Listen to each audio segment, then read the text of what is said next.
विशेष महत्व आहे. आजही महाराज काही घरांमध्ये गोग्रास दिल्याशिवाय जेवण नाहीये. आम्ही ज्यावेळेस प्रसाद बनवतो, भोजन बनवतो ना घरी, त्यावेळेस पहिला घास कुठे काढावा लागतो? जी भाकरी तयार होती ना तव्यावर, त्याच्यामध्ये पहिली चाणकी असते महाराज, छोटी. 2 चाणकी असतात. काही जण 3 बनवतात. एक अग्नीला देतात, एक कुत्र्याला देतात आणि एक गाईला देतात. बरोबर का नाही? आता गडबड नेमकी उलटी आहे. पहिली जी काय चाणकी कुत्र्यासाठी बनवतात ना महाराज, ती चाणकी बनवणं बंद झालं. पहिली भाकरी जशी तव्यावरून उचलल्या जाते ना, तशी मालकाच्या ताटात येते महाराज. कुत्र्याची भाकरी जर मालकाने खाल्ली महाराज, तर गडबड होणारच ना. कधी कधी काही घरात उलट होतं महाराज. पहिली भाकरी ती स्वतःच खाऊन घेते. त्याच्यामुळं दिवसभर ती जाऊ द्या, पुढचं मी नाही बोलत. आपलं धर्मशास्त्र काय सांगतंय? गो नदी गावश्च सज्जना. सज्जन या मृत्यू लोकामध्ये सज्जन अवताराला किंवा जन्माला येतात ना, ते परोपकार करण्यासाठी. आणि खऱ्या अर्थाने सज्जन, संत, साधू, महापुरुष सरळ दृष्टीने पाहिलं तर कळत नाही कळत. ते आपल्यासारखेच असतात. पण त्यांच्यातलं परोपकाराचं कर्म बघावं, परोपकाराचा गुण बघावा, की जो परोपकाराचा सद्गुण ते सहज करतात. सहज परोपकार करतात संत. चालता चालता परोपकार करतात. पण त्याची जाणीव ते समोरच्यालाही होऊ देत नाही, स्वतः सुद्धा दाखवत नाही. आम्ही थोडंसं करतो, परंतु आम्ही दाखवतो कितीतरी. पण संत सज्जन, चला पुढे. आपला विषय असा चालू आहे की साईनाथ महाराज या मृत्यू लोकामध्ये आले. या कलियुगामध्ये अशा ठिकाणी आणि अशा कालामध्ये त्यांनी अवतार घेतला. काळ कोणता होता तो? गोविंद रघुनाथ दाभोळकर उर्फ हेमाडपंत वर्णन करतात. कोणता काळ होता सर तो? यवन हिंदूचे विपट आले, तदैक्य करण्या भले. मशिद अग्निशी स्वीकारिले, लीला भक्तासी धावया. ऐका, यवन हिंदूचे विपट आले. विपट म्हणजे वितुष्ट. यवन म्हणजे मुस्लिम. यवन हिंदू. हिंदू आणि मुस्लिमांचं वितुष्ट येत चाललं. हिंदू आणि मुस्लिमांमधील दरी वाढत चालली. हिंदू आणि मुस्लिमांमध्ये जातीय भेद, तणाव निर्माण झाला. एकमेकाविषयी द्वेष तयार झाला. मुस्लिमांना वाटू लागलं की आमचा मुस्लिम धर्म श्रेष्ठ आहे, हिंदूंना वाटतंय आमचा हिंदू धर्म श्रेष्ठ आहे. अरे बाबा, इथं आम्ही काही काळासाठी आलोय, आम्ही धर्मावरून भांडण्यासाठी नाही आलोय.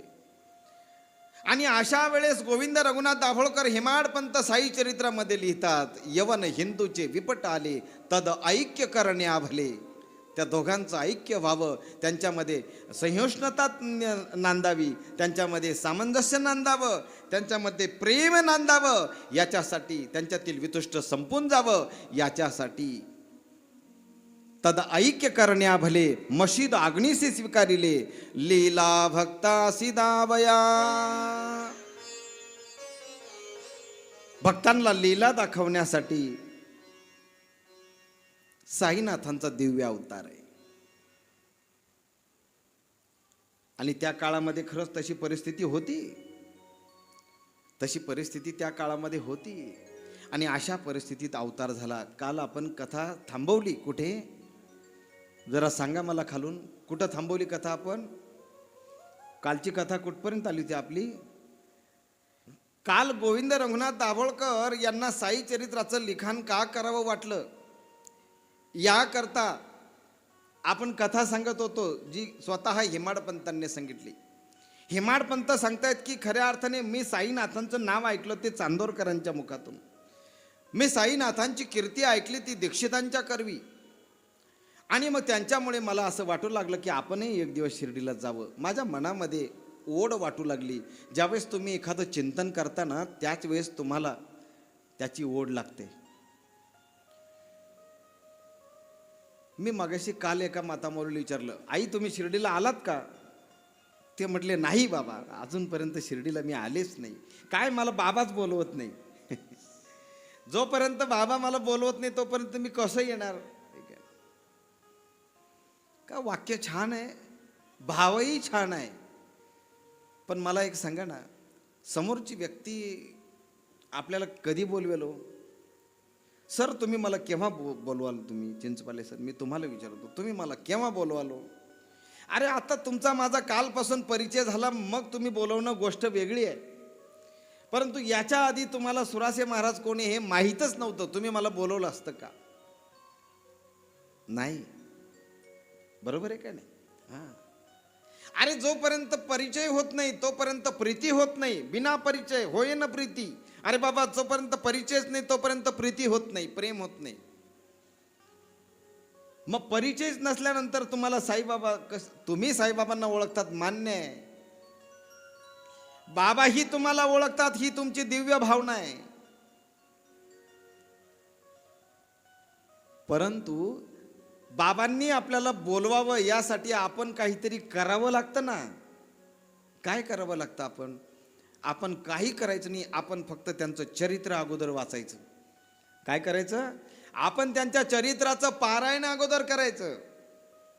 मी प्रत्येक कथेमध्ये दादा महाराज मी हे सांगत असतो सारखं, काय की तुम्ही कथा ऐकण्याच्या अगोदर तुम्ही पारायण करा. साई चरित्राचं पारायण केल्यानंतर तुम्हाला कळेल साई चरित्राचा दिव्य पारायणाचा परिणाम काय आहे. 52 अध्यायाची फलश्रुती मी तुम्हाला सांगणार आहे या 7 दिवसामध्ये. काय फलश्रुती महाराज? ही फलश्रुती सुद्धा फार गोड आहे. परंतु एकदा भजन करूया, सर्वांनी प्रेमाने भजन करायचं आपल्याला. काल गोविंद रघुनाथ दाभोळकर उर्फ हेमाडपंत काल शिर्डीमध्ये आले. पायधुळीत साईनाथांचं दर्शन घेतलं आणि बिराडी गेले, म्हणजे साठेवाड्यावर मुक्कामाला गेले. त्या कथेपासून आपल्याला पुढे सरकायचंय. तत्पूर्वी एकदा भजन करा महाराज बाबांचं सर्वांनी मोठ्या प्रेमाने. ओम साई नमो नमः, श्री साई नमो नमः, जय जय साई नमो नमः, सद्गुरु साई नमो नमः. ओम साई नमो नमः, जय जय साई नमो नमः, जय साई नमो नमः, सद्गुरु साई नमो नमः. ओम साई नमो नमः, श्री साई नमो नमः, जय जय साई नमो नमः, सद्गुरु साई नमो नमः. ओम साई नमो नमः, श्री साई नमो नमः, जय जय साई नमो नमः, सद्गुरु साई नमो नमः. ओम साई नमो नमः, श्री साई नमो नमः, जय जय साई नमो नमः, सद्गुरु साई नमो नमः. ओम साई नमो नमः, श्री साई नमो नमः, जय जय साई नमो नमः, सद्गुरु साई नमो नमः.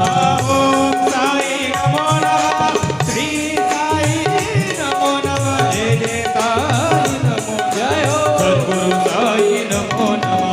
ओम साई नमो नमः, श्री साई नमो नमः, जय जय साई नमो नमः, सद्गुरु साई नमो नमः.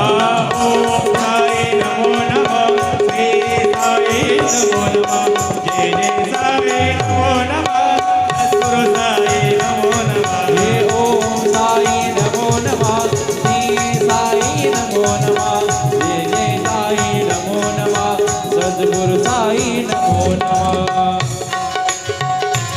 हरि बोल. बोलिए साईनाथ महाराज की. हा, ताली बजा. हो.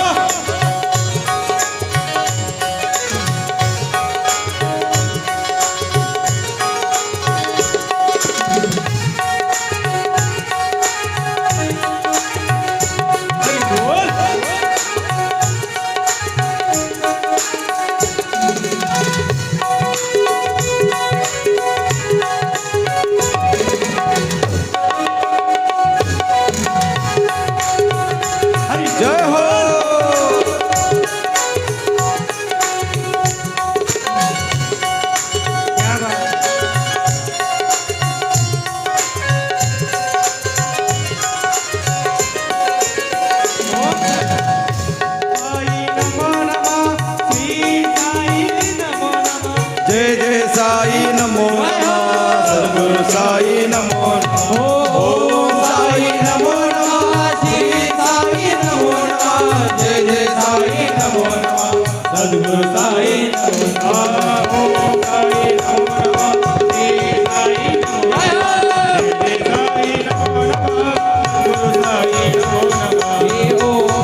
सद्गुरु साईनाथ महाराज की जय. जरा एकदा आवाज द्या तर सर्वांनी ओम साईराम. मी जोरात आला पाहिजे आवाज. ओम साईराम.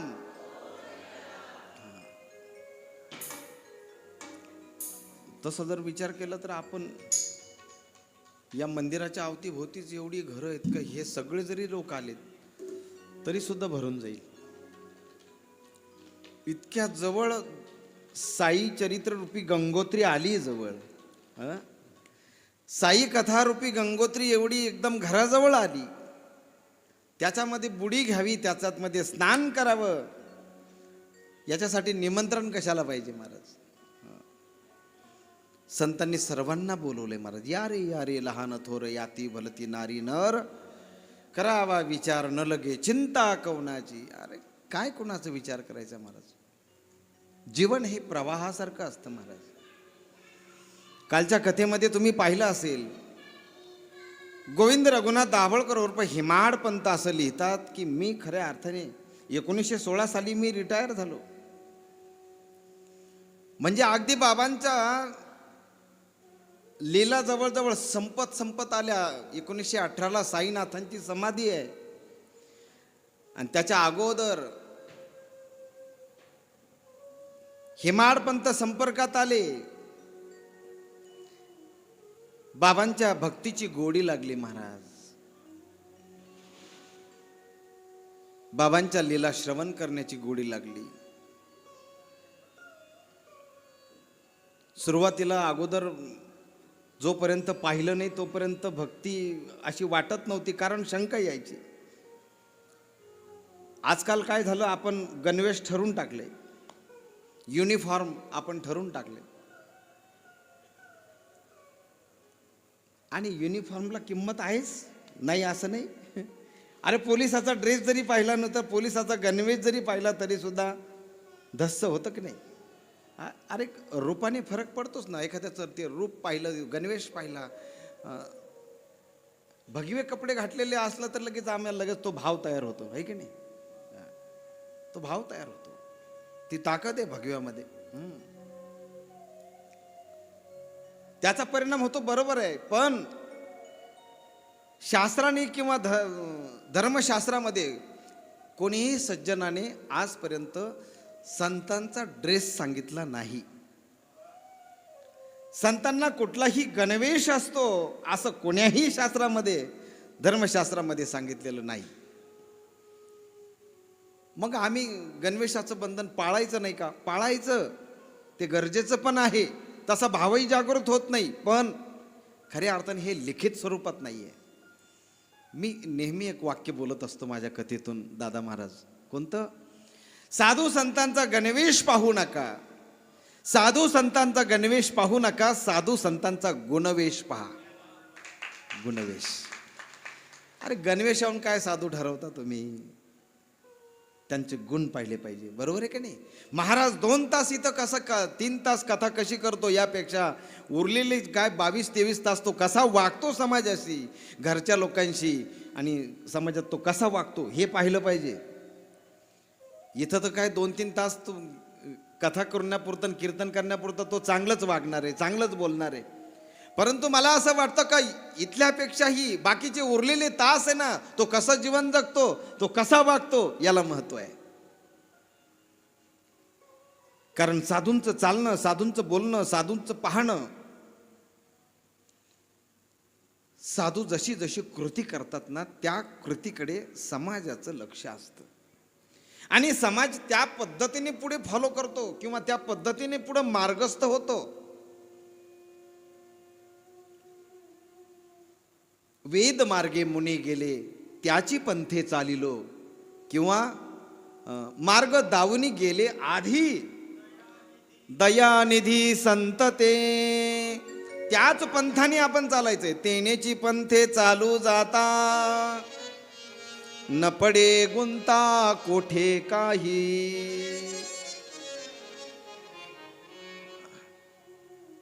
मग काही काही महात्मे म्हणतात त्यात चुकीचं काय महाराज. अगर संत न होते जगत में तो जल मरता संसार.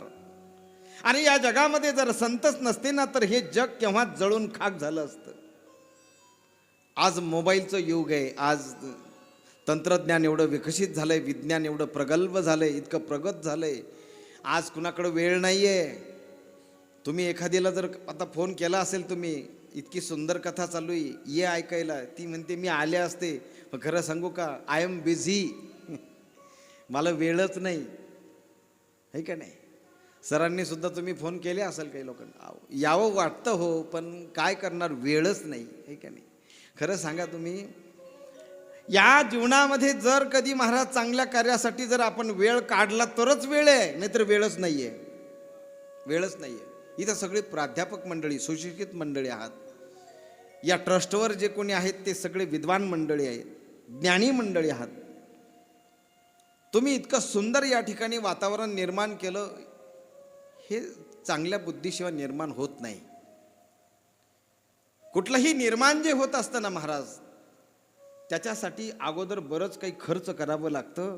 काय खर्च करावं लागतं? पैसा नाही, पैसा तर लागतोच, परंतु त्याच्यापेक्षाही अजून बऱ्याच गोष्टींना तिलांजली द्यावी लागते महाराज. इथं जे वेळ देणारी जी लोक आहेत महाराज, त्यांना बऱ्याच गोष्टींना तिलांजली द्यावी लागते, सोडाव्या लागतात बऱ्याच गोष्टी, आणि मग इथं वेळ द्यावा लागतो. साई कथेचं आयोजन केलं, नियोजन केलं, फक्त आता तुम्हाला फक्त ऐकायचं येऊन. ज्यांनी नियोजन केलं त्यांनी महिन्यापासून त्यांनी नियोजन केलं, आहे का नाही. म्हणून निर्माण होत असताना त्याच्या पाठीमागच्या भूमिका ज्या आहेत ना, त्याच्या पाठीमागची जी काही पार्श्वभूमी आहे ना, हिचं गांभीर्य माणसाने घेतलं पाहिजे महाराज. साईनाथांची अवताराची निर्मितीचा जर विचार केला तर हेमाडपंत लिहितात की या कलियुगामध्ये असा अवतार आहे महाराज. मला असं वाटतं माधवराव आडकर, परत एकदा नाव ऐका, माधवराव आडकर, ज्यांनी ही आरती लिहिली. कोणती आरती? साईबाबा सौख्य दातार जीवा, ही आरती ज्यांनी लिहिली ते माधवराव आडकर असं लिहितात महाराज. या आरतीमध्ये एक पद फार गोड आहे, आपण सगळेजण गाऊया. कलियुगी अवतार सगुण परब्रह्म साचार, अवतीर्ण झाला से स्वामी दत्त दिगंबर, दत्त दिगंबर. आरती साई बाबा सौख्य दातार जीवा, चरणार जतळे यावा दासा विसावा, भक्ता विसावा. आरती साई बाबा. अनंत कोटी ब्रह्मांड नायक राजाधिराज योगीराज परब्रह्म श्री सच्चिदानंद सद्गुरु साईनाथ महाराज की जय. कलियुगी अवतार, कलियुगी अवतार कसा? सगुण परब्रह्म साचार, जो निर्गुण. वास्तविक पाहता भगवान निर्गुण की सगुण याच्यावर चर्चा करणं सुद्धा मला तर असं वाटतं की कशासाठी, आपली ती मर्यादा म्हणजे आपली ती योग्यता नाहीये. अरे एकाने मला विचारलं, महाराज देव निर्गुण का सगुण? म्हटलं बाबा, जो जसा पाहिल तसा. जो सगुणाच्या रूपामध्ये त्याला पाहिल ना तर त्याच्यासाठी तो सगुण आहे. जो त्याला निर्गुण स्वरूपात पाहिल त्याच्यासाठी तो निर्गुण आहे. जो ज्याला बिंदू स्वरूपात पाहिल त्याला तो बिंदू स्वरूपामध्ये आहे. ज्याला काही न वाटतं तो ज्योतिष स्वरूपात आहे, तो ज्योतिष स्वरूपात आहे. कसं काय हो? अहो महाराज असंच आहे. कसं? जाकी रही भावना जैसी, प्रभू मूर्त देखी तिन तैसी. ज्याची जशी भावना असेल महाराज त्याच पद्धतीने भगवंत प्रगट होतो आपल्या समोर. कोणी देवीची भक्ती करतं, देवी स्वरूपामध्ये त्याला दर्शन होतं, स्वप्नात होतं, कुठंतरी रस्त्यात होतं, कुठंतरी सारखी देवी लक्ष्मी माताच त्याच्या समोर येणार. एखादा खंडोबाचा भक्त असेल, एखादा महादेवाचा भक्त असेल. आता तर महादेवाच्या भक्तीबद्दल बोलायलाच नको, आहे का नाही. अरे बंद पडलेली मंदिरं सुद्धा आमच्या मिश्राजींनी चालू केली, आहे का नाही. हा, चालू केली महाराज. बरं इतकं सोपं सांगितलं महाराज. किती सोपं? एक लोटा जल, बोला ना पुढचं. हा मोठ्याने बोला. एक लोटा जल सभी समस्या का हल. बस हे लय सोपं झालं तुम्हाला खरं. देव आणि खरंच आहे महाराज, मी काय सांगत होतो, जसं तुम्ही पाहाल त्या पद्धतीने माझ्या तुझं सगुण म्हणो की निर्गुण रे, तुझं सगुण म्हणो की निर्गुण रे, तुझं सगुण म्हणो की निर्गुण रे, तुझं सगुण म्हणो की निर्गुण रे. हो सगुण निर्गुण एकू गोविंद रे, सगुण निर्गुण एकू गोविंद रे. सगुण निर्गुण एकू गोविंद रे, सगुण निर्गुण एकू गोविंद रे.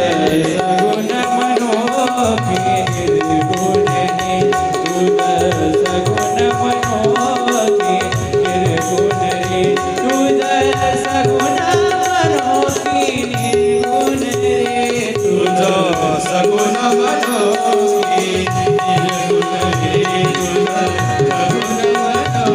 की निर्गुण रे, तुझं सगुण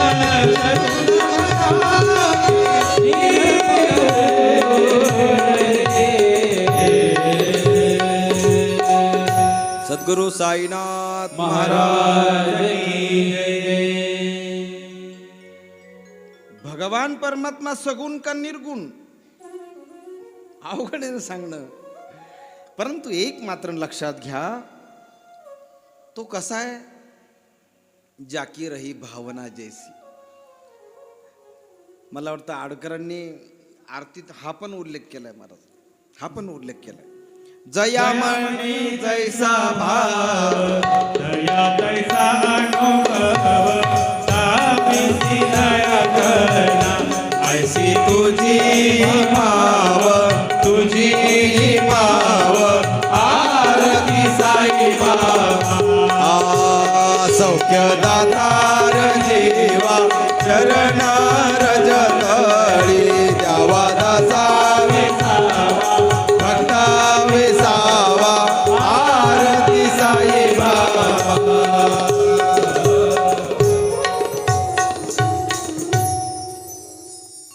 आडकरांनी हाही उल्लेख केला सर. जयामणी जैसा भाव, जसा भाव असेल ना त्या पद्धतीने देव आहे. मी गमतीने सांगत असतो बरं का, माझ्या सगळ्या महाराष्ट्राच्या मुख्यमंत्र्याच्या लाडक्या बहिणींनो ऐका, तुमच्यासाठी सांगतो सर. मी गमतीने नेहमी सांगतो की ज्या पद्धतीचा भाव असतो ना त्या पद्धतीचं समोर प्रागट्य असतं. अहो सर, तुम्ही मला जसा आदर देणार, मी माझा रिस्पेक्टही तसाच असेल तुमच्या प्रती. साधी गोष्ट आहे. अरे आपण पाहुण्यांना जसा आदर, एक सांगू का, पाहुणे ज्या दिवशी जातात ना आपल्या घरून, 2-4 दिवस काय मुक्काम करून ज्या दिवशी ते जातात ना, त्या दिवशी ते पाहुणे ठरवत असतात पुढच्या वेळेस यांच्याकडे यायचं की. बघा तुम्हाला किती उमजतंय, पटतंय, कसं आहे, जरा विचार किंवा अनुभव घेऊन पहा. शेवटच्या दिवशी पाहुणे आपल्या घरून ज्या दिवशी जातात ना त्या दिवशी त्यांचं ठरत असतं पुढच्या वेळेस यायचं की नाही यायचं.